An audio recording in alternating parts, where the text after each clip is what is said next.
കൊരിന്ത്യർ ലേഖനം 1-ാം അധ്യായം അതിൻ്റെ 20-ാമത്തെ വാക്യമാണല്ലോ. അവിടെ ഇങ്ങനെ എഴുതിയിരിക്കുന്നു, ജ്ഞാനി എവിടെ, ശാസ്ത്രി എവിടെ, ലോകത്തിലെ താർക്കികൻ എവിടെ? ലോകത്തിൻ്റെ ജ്ഞാനം ദൈവം ഭോഷത്വമാക്കി അല്ലോ. ഇന്ന് പകൽക്കാലം ദൈവാത്മാവ് എൻ്റെ ഹൃദയത്തിനകത്ത് തന്ന 1-2 വ്യത്യസ്തമായ ചിന്തകൾ വേഗത്തിൽ ഞാൻ നിങ്ങൾക്ക് കൈമാറി നിങ്ങൾക്ക് വേണ്ടി പ്രാർത്ഥിക്കാൻ ആഗ്രഹിക്കുകയാണ്. നല്ല ആത്മാവിൻ്റെ സാന്നിധ്യം നമ്മൾ അനുഭവിക്കുന്നുണ്ട്, ആഴമേറിയ ദൈവിക സ്പർശനം അനുഭവിക്കുന്നുണ്ട്. ഈ പകൽക്കാലം പ്രാർത്ഥിക്കണം, കർത്താവേ ദൈവത്തിൻ്റെ വചനം എൻ്റെ ജീവിതത്തിൽ അത് ഫലമായിട്ടല്ലാതെ തിരിച്ചു വരരുത്. അമ്മേ, അങ്ങനെ വളരെ പ്രാർത്ഥനയോടെ ദൈവസന്നിധിയിലായിരിക്കാം. 1 കൊരിന്ത്യർ ലേഖനം അതിൻ്റെ സന്ദർഭം ഒന്നും ഞാൻ വിശദീകരിക്കാൻ ആഗ്രഹിക്കുന്നില്ല. പൗലൂസിൻ്റെ മഹത്തരമായ ലേഖനങ്ങളിലൊന്നാണ്. കൊരിന്ത്യ സഭയ്ക്ക് എഴുതുന്ന വ്യത്യസ്തമായ ലേഖനങ്ങളാണ്. 2 ലേഖനങ്ങൾ എഴുതി. അതിൽ ഒന്നാമത് ദൈവസഭയ്ക്കകത്ത് നിലനിൽക്കുന്ന ഭിന്നതയ്ക്കെതിരെ അല്ലെങ്കിൽ ദുരുപദേശത്തിനെതിരെയൊക്കെയാണ് 1-ാം ലേഖനം ആഴമായി ഊന്നൽ നൽകുന്നത്. അതിനകത്ത് 1-ാം അധ്യായത്തിൻ്റെ അകത്തളത്തിൽ 1 മുതൽ 9 വരെയുള്ള വാക്യങ്ങൾ ഗ്രീറ്റിംഗ്സ് ആണ്, വന്ദനങ്ങളാണ്.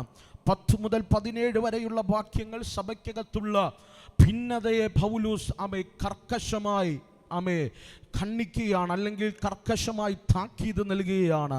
18 മുതലുള്ള വാക്യങ്ങൾ, 18 മുതൽ അതിൻ്റെ 31 വരെയുള്ള വാക്യങ്ങൾ നമുക്ക് കാണാൻ കഴിയുന്നത് ക്രിസ്തുവിൽ ദൈവത്തിൻ്റെ ജ്ഞാനവും ദൈവത്തിൻ്റെ ശക്തിയും എന്ന സബ്ജക്റ്റാണ് പൗലൂസ് ആധികാരികമായി എഴുതി തിട്ടപ്പെടുത്തിയിരിക്കുന്നത്. അതിനകത്ത് നാം വായിച്ച വചനം 20-ാമത്തെ വാക്യമാണ്. പ്രിയരെ, ജ്ഞാനികൾ ജ്ഞാനി എവിടെ, ശാസ്ത്രി എവിടെ, ഈ ലോകത്തിലെ താർക്കികൻ എവിടെ? ലോകത്തിൻ്റെ ജ്ഞാനം ദൈവം ഭോഷത്വമാക്കിയല്ലോ. 3 ചോദ്യങ്ങൾ പൗലൂസ് ദൈവസഭയുടെ മുൻപിൽ വയ്ക്കുകയാണ്. എന്നിട്ട് അതിനകത്ത് പറയുകയാണ്, ഇവരെല്ലാം മുന്നിൽ നിൽക്കുമ്പോഴും ഇവരുടെയൊക്കെ ജ്ഞാനം ദൈവം ഭോഷത്വം ആക്കിയല്ലോ. ഈ പകൽക്കാലം ഇവിടെ ഇരിക്കുമ്പോഴും പ്രാർത്ഥനയുടെ ഇരിക്കുമ്പോഴും ആരാധിച്ച് നാം ദൈവസന്നിധിയിൽ ഇരിക്കുമ്പോഴും ഒരു കാര്യം വിശ്വസിച്ചോണം, ഒരു കാര്യം നമ്മൾ തിരിച്ചറിഞ്ഞുകൊള്ളണം. ലോകത്തിൻ്റെ ജ്ഞാനമല്ല ദൈവത്തിൻ്റെ ജ്ഞാനം. ലോകത്തിൻ്റെ ജ്ഞാനമല്ല ദൈവത്തിൻ്റെ ജ്ഞാനം. ലോകത്തിൻ്റെ ജ്ഞാനം വേറെ, ദൈവത്തിൻ്റെ ജ്ഞാനം വേറെ.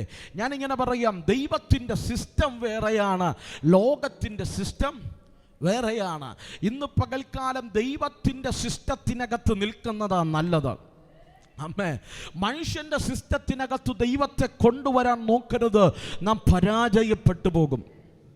അർത്ഥം, മനുഷ്യൻ്റെ ജ്ഞാനത്തിനകത്ത് ദൈവത്തെ കൊണ്ടുവന്ന് എന്തൊക്കെ ചെയ്തു കൂട്ടാമെന്ന് ചിന്തിക്കരുത്, നീ പരാജയപ്പെട്ടു പോകും. ഈ പകൽക്കാലം ഇതിനകത്ത് വന്നിരിക്കുമ്പോഴും ഇവിടെ വന്നിരുന്ന് ദൈവത്തെ സ്തുതിക്കുമ്പോഴും ഇവിടെ വന്നിരുന്ന് ആരാധിക്കുമ്പോഴും പലരുടെയും ചിന്ത, പാസ്റ്ററെ കൊണ്ട് പ്രാർത്ഥിച്ച് പലതും നേടാമെന്നാണ് കരുതി ഇവിടെ വന്നെങ്കിൽ നിനക്ക് തെറ്റുപറ്റി. ഇന്ന് പകൽക്കാലം ഇവിടെ വന്ന് പ്രാർത്ഥിച്ചു കഴിഞ്ഞാൽ എന്തെങ്കിലുമൊക്കെ നേടാം എന്നൊരു ലാഘവത്തോടുകൂടെയാണ് വന്നതെങ്കിൽ ഇന്ന് പകൽക്കാലം ദൈവസഭ അതിനുള്ള വഴിയല്ല. ദൈവസഭ ദൈവിക ജ്ഞാനം വെളിപ്പെടുന്ന ഇടമാണ്, ദൈവിക വിസ്ഡം റിലീസാകുന്ന ഇടമാണ്. ഇന്ന് പകൽക്കാലം നിന്റെ ആഗ്രഹത്തിനനുസരിച്ച്, നിന്റെ ഇച്ഛയ്ക്കനുസരിച്ച്, നിന്റെ ജ്ഞാനത്തിനനുസരിച്ച് ദൈവത്തെ കൊണ്ടുവരാതെ ദൈവത്തിൻ്റെ ഇഷ്ടത്തിനനുസരിച്ച്, ദൈവത്തിൻ്റെ ജ്ഞാനത്തിനനുസരിച്ച് ചലിക്കാമെന്നൊരു തീരുമാനമെടുത്ത ലോകത്തിൻ്റെ ജ്ഞാനം ദൈവം ഭോഷത്വമാക്കി മാറ്റും. ഹല്ലേലൂയ, ആമേൻ, ഹല്ലേലൂയ. ഇന്ന് പകൽക്കാലം വളരെ ഗൗരവമേറിയ ഒരു സബ്ജക്റ്റാണ് ഞാൻ നിങ്ങളുടെ മുൻപിൽ കൈമാറുന്നത്. ഈ പകൽ നിങ്ങൾ പ്രാപിച്ചാലും ഇല്ലേലും ഞാൻ ഈ പകൽക്കാലം അത് പ്രാപിക്കാൻ റെഡിയാണ്.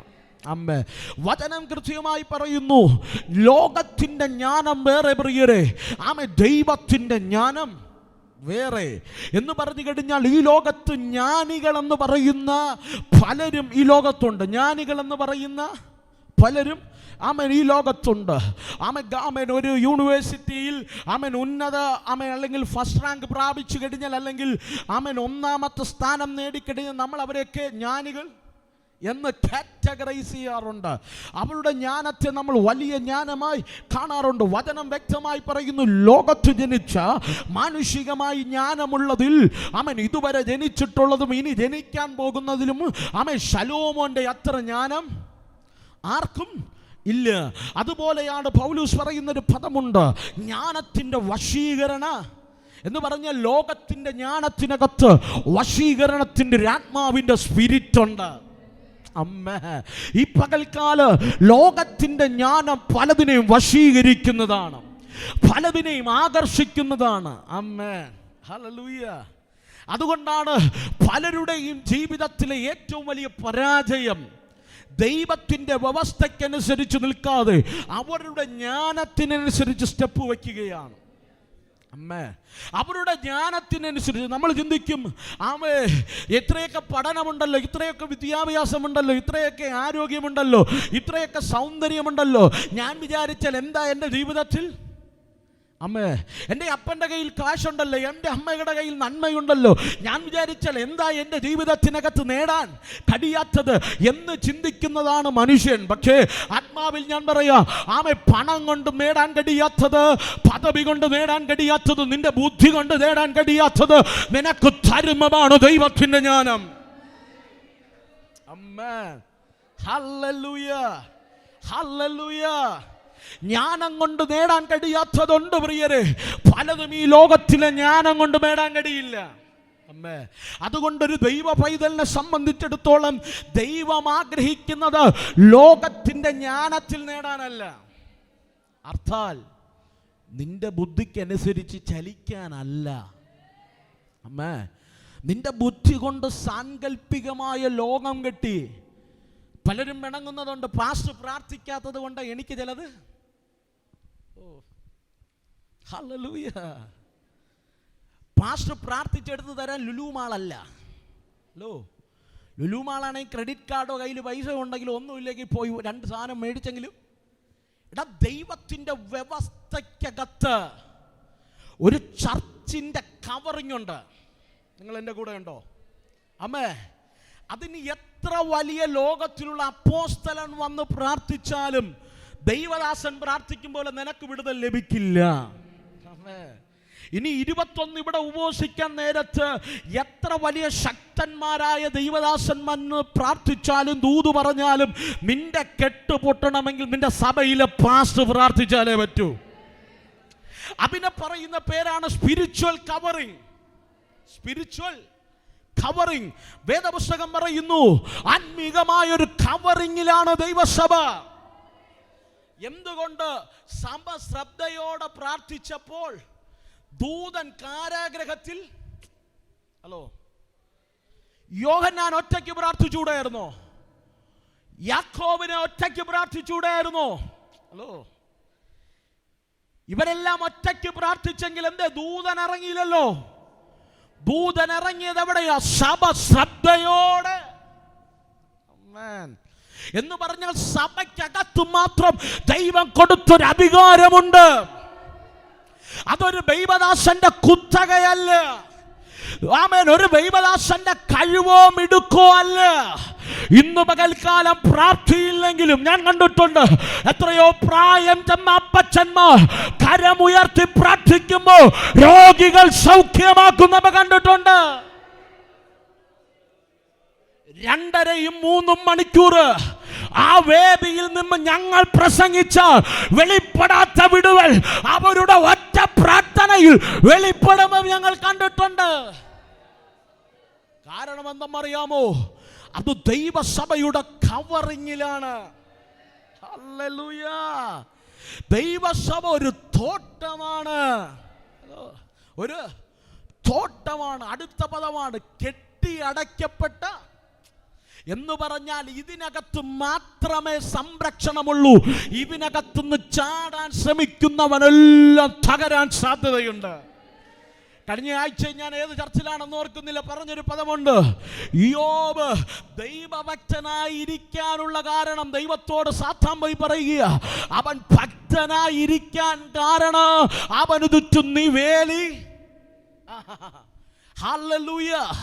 യോബിന് ചുറ്റും വേലി കെട്ടിയത് കൊണ്ട് ഇന്നും ഭക്തനായി. ഞായറാഴ്ച പള്ളി വരുന്നത് പ്രബോധിപ്പിക്കുന്ന സാക്ഷ്യത്തിന് സമയം കിട്ടിയില്ലെങ്കിലും ചാടി എഴുന്നേൽക്കുന്നത്, പാടുന്നവ പ്രാർത്ഥിക്കുന്നതല്ല, ദൈവം വേലി കെട്ടിയത് കൊണ്ട്. ഈ വേലി പുതുനിയമത്തിൽ ഒരേ ഒരു വേലയുള്ളൂ, അത് ദൈവസഭയ്ക്ക് ചുറ്റും കെട്ടിയ ദൈവത്തിന്റെ വേലിയാണ്. വിശ്വസിക്കുന്നവർ കരമടിച്ച് ദൈവത്തിന് ആരാധന കൊടുക്കണം.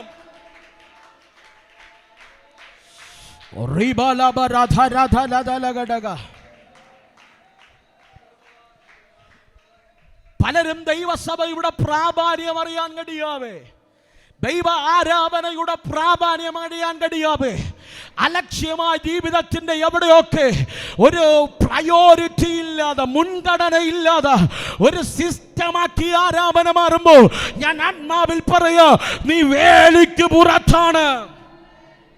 ഹല്ലേലൂയ. കഴിഞ്ഞ 2-3 ആഴ്ചകളായി വരുന്ന കോളുകൾ മുഴുവനും വിവിധ മതത്തിൽപ്പെട്ടവരുടെയാണ്.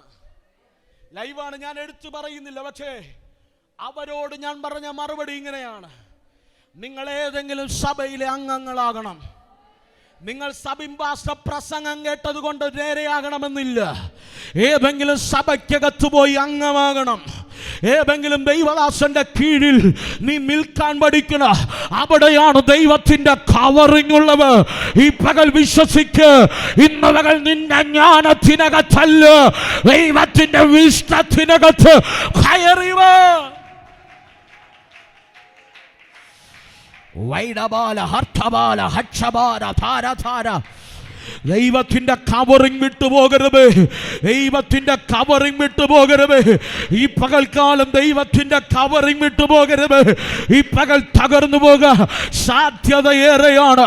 ഇന്ന് പകൽ കടിക്കാൻ ആഹാരമില്ലേലോ, ഭരിക്കാൻ വസ്ത്രമില്ലേലോ, ഇന്ന് പകൽക്കാലം ദൈവസഭയ്ക്ക്, ദൈവത്തിന്റെ ആരാധനയ്ക്ക് പ്രാധാന്യം കൊടുക്കുന്ന ഒരു തലമുറ ഈ പകൽ എഴുന്നേറ്റു വരട്ടെ. വൈഡാബാല ഹർത്താബാല വൈശാബാല.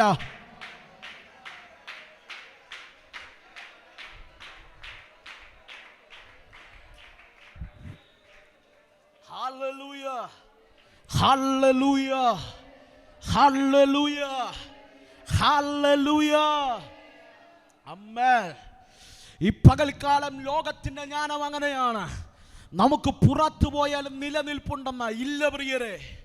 എങ്കിൽ ഈ വ്യവസ്ഥ ദൈവം വയ്ക്കില്ലായിരുന്നു, ഈ കൂട്ടായ്മ ദൈവം വയ്ക്കില്ലായിരുന്നു, ദൈവസഭ എന്ന ആത്മീക മർമ്മം ദൈവം സ്ഥാപിക്കത്തില്ലായിരുന്നു. ഈ പകൽക്കാലം നിന്റെ ജ്ഞാനമുടയണം, നിന്റെ ജ്ഞാനമുടയണം. ദൈവത്തിൻ്റെ വിഷ്ടത്തിനകത്ത് നീ കയറി വരണം. അമ്മേ, നമ്മുടെ ബുദ്ധി കൊണ്ട്, നമ്മുടെ പ്രാപ്തി കൊണ്ട്, നമ്മുടെ പണം കൊണ്ട്, നമ്മുടെ ആരോഗ്യം കൊണ്ട്, സൗന്ദര്യം കൊണ്ട് കെട്ടിപ്പടുക്കാമെന്ന് കരുതുന്നു ശാശ്വതമല്ല. ഓ ഹല്ലേലൂയ, ഹല്ലേലൂയ. കൊട്ടിഘോഷിച്ച് നടത്തിയ എത്രയോ വിവാഹങ്ങൾ തകർന്നുപോയി. നിങ്ങൾ എൻ്റെ കൂടെയുണ്ടോ?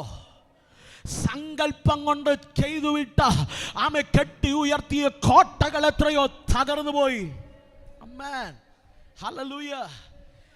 കഴിഞ്ഞ ദിവസം ഒരു ദൈവദാസൻ പറഞ്ഞത്, ആമേ ദൈവദാസനെ, നമ്മുടെ കേരളത്തിൽ ആമേ കല്യാണം നടക്കുന്നത് ആണും പെണ്ണുമായിട്ടാ. നിങ്ങൾ എൻ്റെ കൂടെ ഉണ്ടോ? അമേരിക്കയിലൊക്കെ കല്യാണം നടക്കുന്നത് ആണും പെണ്ണുമായിട്ട് തന്നെയാണ്. പക്ഷേ അവർ കല്യാണം നോക്കുന്നത് സ്റ്റാറ്റസ് അനുസരിച്ചാണ്. ഹലോ ഹലോ, ഇന്ന ജോലിയുള്ളവർ, ഇത്രയും പൈസയുള്ളവർ. ഹല്ലേലൂയ. ഇത് ലോകത്തിൻ്റെ ജ്ഞാനമാണ്. എന്തുകൊണ്ട് കുടുംബങ്ങൾ തകരുന്നു? എന്തുകൊണ്ട് ദൈവത്തിൻ്റെ പദ്ധതികൾക്കകത്ത് കയറി വരുന്നില്ല? ലോകത്തിൻ്റെ ജ്ഞാനത്തിനകത്ത് പോകുമ്പോൾ, ഒരു തലമുറ മുഴുവനും തകർന്നു പോകുമ്പോൾ, ഈ പകൽ ദൈവാത്മാവ് പറയുക, ജ്ഞാനി എവിടെ? ശാസ്ത്രി എവിടെ? താർക്കികൻ എവിടെ? ലോകത്തിൻ്റെ ജ്ഞാനം ദൈവം പോഷത്വമാക്കിയല്ലോ. Hallelujah, hallelujah. നിന്റെ സിസ്റ്റത്തിനകത്ത് ദൈവത്തെ കൊണ്ടുവരാൻ നിൽക്കരുത്. നിന്റെ തീരുമാനത്തിനകത്ത് ദൈവത്തെ കൊണ്ടുവരാൻ നിൽക്കരുത്. ദൈവത്തിന്റെ സിസ്റ്റം വേറെയാണ്, ദൈവത്തിന്റെ തീരുമാനം വേറെയാണ്. പകൽ ഞാൻ നിങ്ങളെ എൻകറേജ് ചെയ്യുക. രാജാതിരാജാവ് ജനിച്ചത് വഴിയമ്പലത്തില. ഹലോ, വഴിയമ്പലത്തില. അവനെ കിടത്തിയത് പശുത്തൊട്ടിയില. നീ കിടക്കുന്ന അവസ്ഥ അല്ല നിന്റെ ഭാവി നിർണ്ണയിക്കുന്നത്. ഒരു പക്ഷേ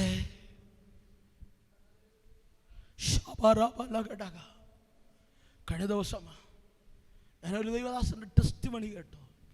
എൻ്റെ ലൈഫുമായിട്ട് വളരെ കണക്റ്റഡ് ആയതുകൊണ്ട് ഞാൻ ഒത്തിരി അത് എൻകറേജ് ചെയ്തു. തമിഴ്നാട്ടിലുള്ള ബെന്നി ജോഷുവ എന്ന് പറയുന്ന, എത്ര പേർക്ക് അറിയുമെന്ന് എനിക്കറിയില്ല, ശക്തമായി പാട്ടുകൾ എഴുതി പാടുന്നൊരു ദൈവ മനുഷ്യൻ. താൻ ആന്ധ്രയിൽ തെലുങ്കാനയിലാണെന്ന് തോന്നുന്നു, ഏകദേശം 10,000 ക്രൗഡിൻ്റെ മുൻപിൽ നിന്ന് പറഞ്ഞൊരു സാക്ഷ്യം. താൻ പറഞ്ഞത് ഇങ്ങനെയാ: ഒറ്റ മുറി വീട്ടിനകത്ത് കിച്ചൺ, ബെഡ്റൂം, ഹാള് എല്ലാം ആ വീടാ. താനും തൻ്റെ 3 സഹോദരങ്ങളും തൻ്റെ പിതാവും മാതാവും പാർത്തിരുന്നൊരു കാലം. മാറിയുടുക്കാൻ വസ്ത്രമില്ലാതെ ആരൊക്കെ ഇട്ട് പടകിയത് അമ്മ പോയി കളക്ട് ചെയ്ത് കൊണ്ടുവന്ന് ഇട്ടിരുന്നൊരു കാലം. കഴിക്കാൻ അരിയില്ലാതെ മറ്റുള്ളവരുടെ വീട്ടിൻ്റെ മുൻപിൽ റേഷനരിക്ക് വേണ്ടി കാത്തു നിന്നൊരു കാലം. ഇന്ന് ദൈവം തന്നെ മാനിച്ചു. 1000ങ്ങളുടെ 10,000ങ്ങളുടെ ഇൻഫ്ലുവൻസ് ചെയ്യാൻ തന്നെ ദൈവം ഉപയോഗിച്ചു. താൻ പറഞ്ഞൊരു പദം ഇങ്ങനെയാണ്: താൻ ജീവിതത്തിൽ, സ്വപ്നത്തിൽ തൻ്റെ സാഹചര്യം കൊണ്ട് ഇത്രത്തോളം ദൈവം ഉയർത്തുമെന്ന് കരുതിയില്ല. ദൈവത്തിൻ്റെ തിരഞ്ഞെടുപ്പ് അത്രമാത്രം വലുതെന്ന് പറഞ്ഞ ദൈവ മനുഷ്യൻ ആ സ്റ്റേജിൽ നിന്ന് പൊട്ടിക്കരയുന്നത് ഞാൻ കേട്ടു. ഇന്ന് പകൽക്കാലം നമ്മുടെ അനുഭവം വേറെയല്ല പ്രിയരെ, നമ്മുടെ അവസ്ഥകളും വേറെ ഒന്നുമല്ല. ഇന്ന് പകൽ ഒരു ഉറപ്പ് എനിക്കറിയാം: മാനുഷിക ജ്ഞാനത്തിലല്ല ഞാൻ നടക്കുന്നത്, ദൈവത്തിന്റെ ജ്ഞാനത്തിലാണ്. മനുഷ്യർ പലപ്പോഴും പറഞ്ഞു, നീ ഒരു പോഷനല്ലേ, നിന്റെ മുൻപിൽ ഇത്രയും വാതിലുകൾ ഉണ്ടായിരുന്നിട്ടും അതിലേക്കൊന്നും നടന്നു പോകാതെ ഇന്നും നീ ദൈവത്തിന് വേണ്ടി നിൽക്കുന്ന നീ പോഷനല്ലേ എന്ന് ചോദിച്ചവരുണ്ട്. അവരുടെ മുൻപിൽ എൻ്റെ ഹൃദയത്തെ തൊട്ടൊരു ദൂത: ലോകത്തിൻ്റെ ജ്ഞാനം അങ്ങനെയാ, ലോകത്തിൻ്റെ ജ്ഞാനം അങ്ങനെയാ. പക്ഷെ ദൈവത്തിൻ്റെ ജ്ഞാനം ഒരു ആൾ ലോകത്തിൻ്റെ ജ്ഞാനത്തെ പോഷത്വമാക്കും. ഹല്ലേലൂയ, ഹല്ലേലൂയ, ഹല്ലേലൂയ. ആരെല്ലാം നിനക്കെതിരെ സംസാരിച്ചാലും, ആരെല്ലാം നിനക്കെതിരെ